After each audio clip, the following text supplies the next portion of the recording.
Hi guys, this is Mukesh Singh from Rural Modern School Darbhanga, and in today's video we are going to learn the story The Third Level written by Jack Finney, and this story is from the book Vistas for Class 12 English CBSE Board. But before discussing anything else, I would like to let you know about its author. So dear friends, let's know something about the author. Walter Baden Jack Finney, an American writer, was born as John Finney on 2nd October 1911 in United States. He was given the name Jack Finney, but soon after his father died when he was 3 years old, he was renamed Walter Baden Finney in honor of his father. He is mainly known for his contributions to the science fiction and thriller genre. The Body Snatchers and Time and Again are his most famous creative work ever. His work, The Body Snatchers, became the source of highly popular and influential film The Invasion of the Body Snatchers. Five Against the House was his first novel, which was published in 1954. He was given the World Fantasy Award in 1987 for life achievement at the World Fantasy Convention held in Nashville, Tennessee. He died of pneumonia and emphysema in Greenbrier, California at the age of 84 in 1995. Now, let's learn about the themes of the story The Third Level. The story The Third Level, written by Jack Finney, deals with the theme of escapism and time travel. In this story, the writer deals with the theme of the agony of a modern man and his cravings for peace and security. Charlie, the protagonist of the story, wants to enjoy the pleasures of everyday life. He hallucinates and reaches the third level of the Grand Central Station, from which one can take trains operating in the time frame of 1890s, the time that represents a peaceful life not possible in the present era. From this level, Charlie wants to travel to Gainesburg, Illinois with his wife, Louisa. Charlie wants a transient relief from the grim realities of life. So the third level refers to a medium of escape from the grim realities of life. Now dear students, let's go through the story line by line. The presidents of the New York Central and the New York, New Haven and Hartford railroads will swear on a stack of timetables that there are only two. The narrator of this story, Charlie, says that the presidents of the New York Central and the New York, New Haven and Hartford railroads. What is a railroad? Railroad is a system of railroad tracks with the trains, organization and personnel required for its working. Personnel means employees.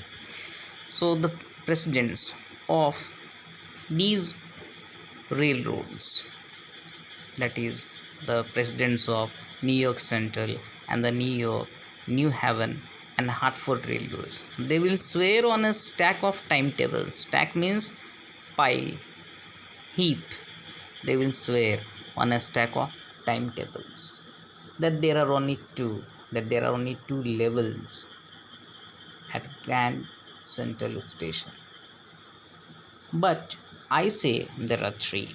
But the narrator Charlie says that there are three levels, because I have been on the third level of the Grand Central Station. The narrator of this story, Charlie, says that there are three levels of the Grand Central Station. The narrator here means to say that the presidents of the railroads, they can swear on a stack of timetables. It means they are quite sure that there are only two levels of the Grand Central Station. But Charlie is sure that there are three levels. He says that there are three levels of the Grand Central Station. Yes, I have taken the obvious step. Obvious means clear.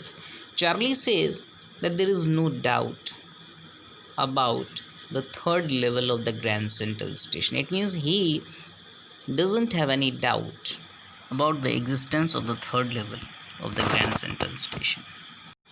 The narrator of this story, Charlie, says that the presidents of New York Central and the New York, New Haven, and Hartford Railways, they will swear on a stack of timetables. It means by touching a stack of a pile of a heap of timetables, they can take an oath that there are only two levels of Grand Central Station. But I say, it means Charlie says that there are three levels of the Grand Central Station because he has been on the third level of the Grand Central Station. Yes, I have taken the obvious step. Charlie says that he has taken the obvious step. Obvious means clear. It means he is quite sure that he has been on the third level of the Grand Central Station and he doesn't have any doubt about that. Then he says, I talked to a psychiatrist friend of mine, among others.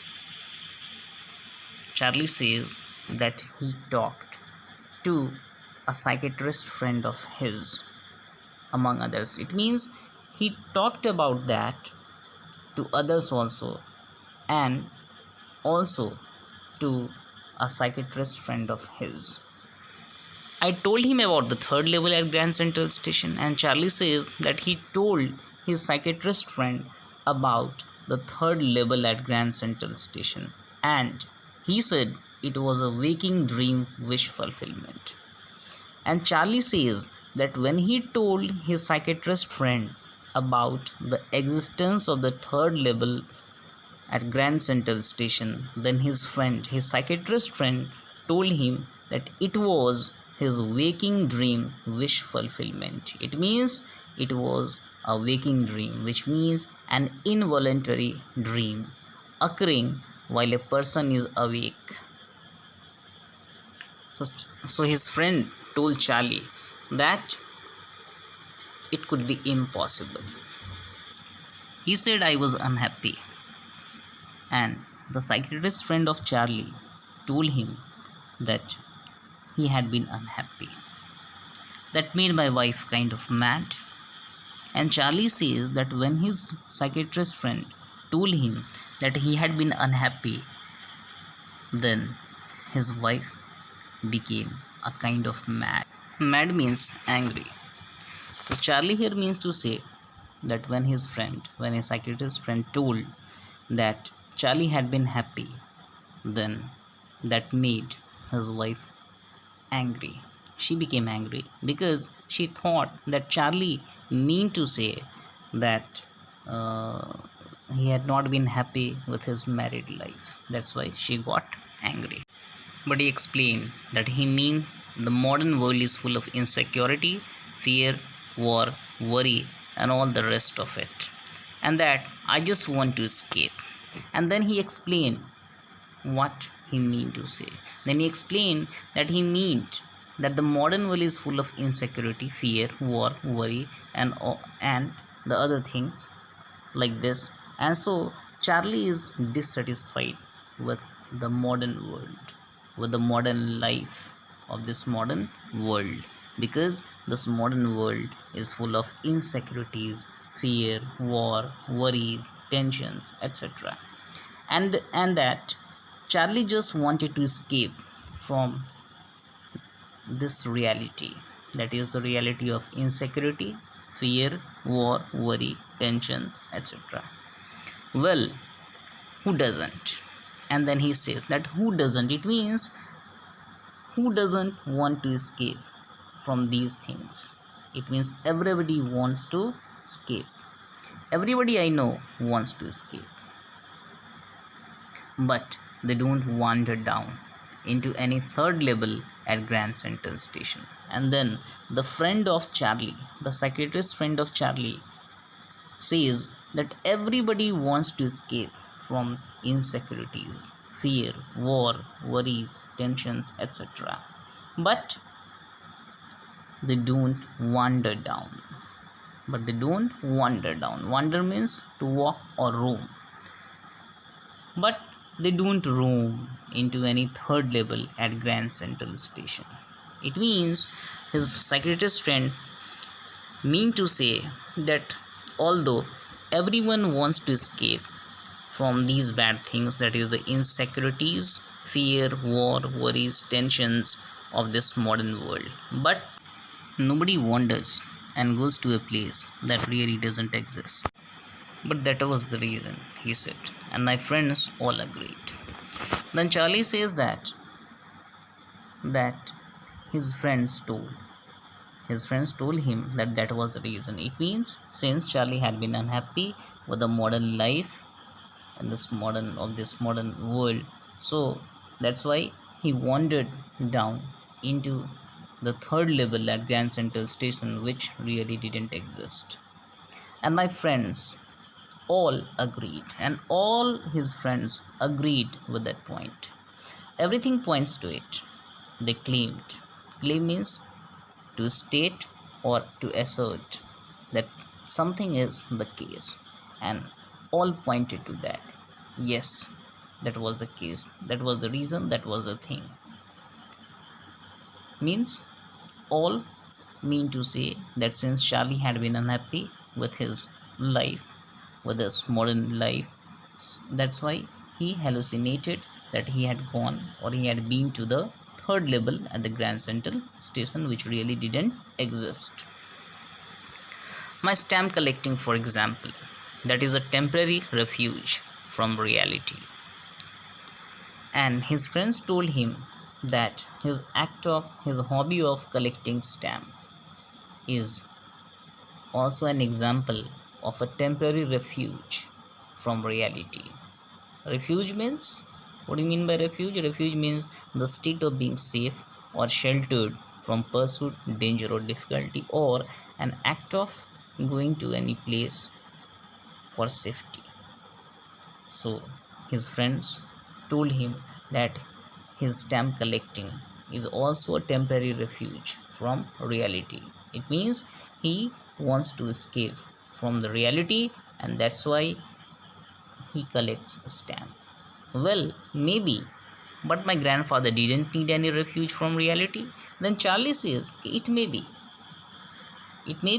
that he wants to escape from the reality, but his grandfather didn't need any refuge from reality because things were pretty nice and peaceful in his day, from all I hear. And he started my collection. It's a nice collection too. Blocks of four of practically every US issue, first day covers, and so on. President Roosevelt collected stamps too, you know? Then Charlie told his friends that it may be that he wants to escape from the reality, and that's why he collects stamps. It means Charlie means to say that it may be that his habit of collecting stamps may point to this fact that he tries to escape from the reality. But then he asked a question from his friends. Then why did his grandfather collect stamps? Because things were pretty nice and beautiful in his days. Because during the days of his grandfather, that is in the past, things were pretty nice. Everything was very nice. There were no insecurities, there were no tension, no worries, so everything was all right. Then why did he collect stamps? And it was a nice collection too. And the collection of the stamp collection of his grandfather was a very nice collection. And moreover, his grandfather started his collection. His grandfather collection was very nice because it was a collection of blocks of four. Blocks of four means a set of four stamps of practically every US issue. Issue means stamps issued, new stamps issued. So his grandfather would collect each and every new stamps issued. First day covers. What is first day cover? First day cover is a letter or card with new stamp posted on the day that the stamp was first issued. Charlie here says that his grandfather would also collect stamps, and he need not escape from anything, because everything was all right, everything was okay in his days. He need not escape from insecurities or tensions or worries, because in his days, in the past, everything was very good. And President Roosevelt, he would also collect stamps, and he was not a type of man who wanted to escape from the reality. So, by giving these arguments, Charlie means to say that his habit of collecting stamps doesn't point out that he wants to escape from the reality.